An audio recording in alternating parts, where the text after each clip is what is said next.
The worldly thing, what words without heaven. What the world thinks is not what the heaven thinks. Praise God. In that, the tongue of the heaven and the language of the world.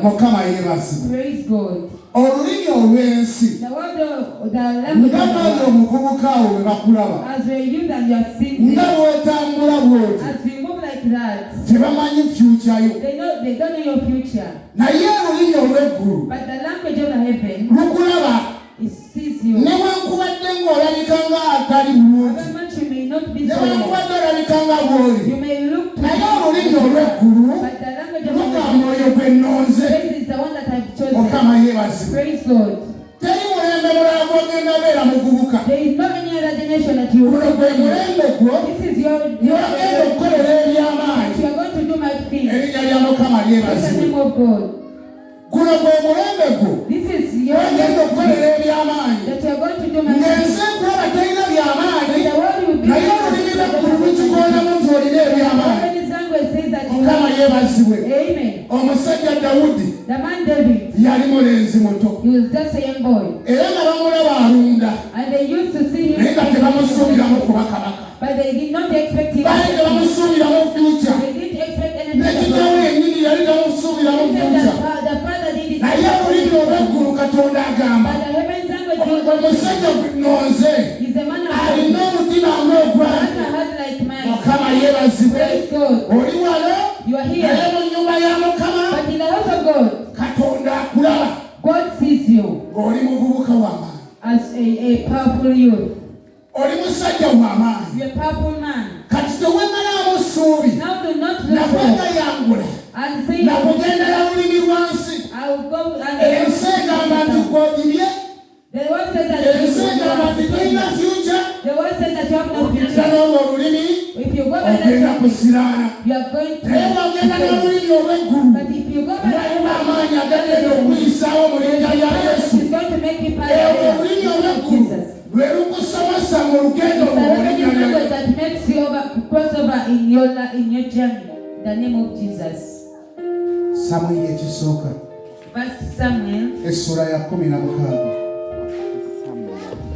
First Samuel 16. It says, verse.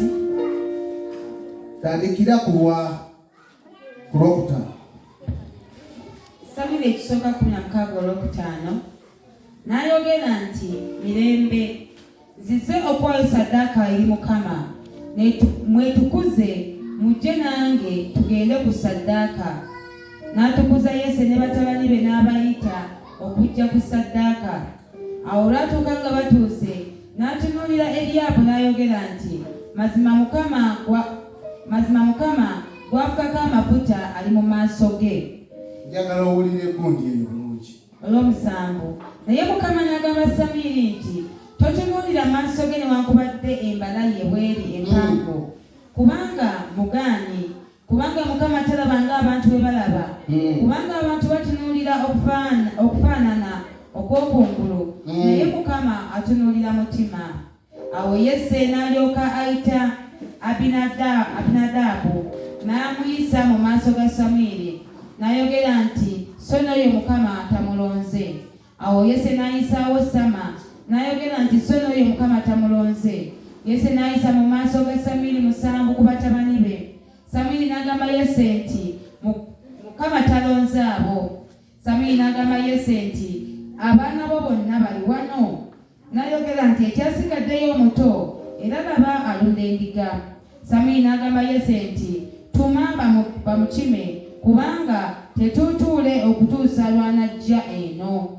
N'atuma n'amuyingiza era yali mumyufu n'amaaso ge nga malungi era yeegombebwa okutunuulira. Mukama n'ayogera nti golokoka omufukeko amafuta kubanga ye wuyo. Mukama yeebase. Praise God.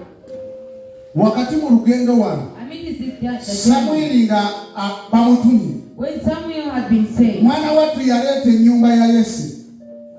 Yaddira ennyumba ya Yese. He got the house of Jesse n'abagamba and told them, mwetukuze. Please yourself. Bonna ne beetukuza. They all cleanse Mwana themselves. wattu oli ali eri mu ndiga The oba other mu ttale was kitegeeza taking care of teyaliiwo. the sheep, meaning that he Teyeetukuza, did not cleanse himself. teyakolanga Katonda oba ebiragiro Katonda by'ayagala basooke beetukuze. He did not do as the Mukama word yeebaza. of God was. Naye wokka wano omusajja wa Katonda nnabbi The man of God ne baleetera omuvubuka ne bamuleetera omuvubuka they brought him a mutabani youth, wa Samwiri wa Yese the son of Jesse. n'alabanga ekituufu oyo asaanidde. He saw that he is the one who Oyo asaanidde obwakabaka. he was worthy of being a king. Eriyo abantu nga basaanidde. There are people who are worthy, Naye waliwo abatabisaanira but there are some nga Mukama bw'alonze when the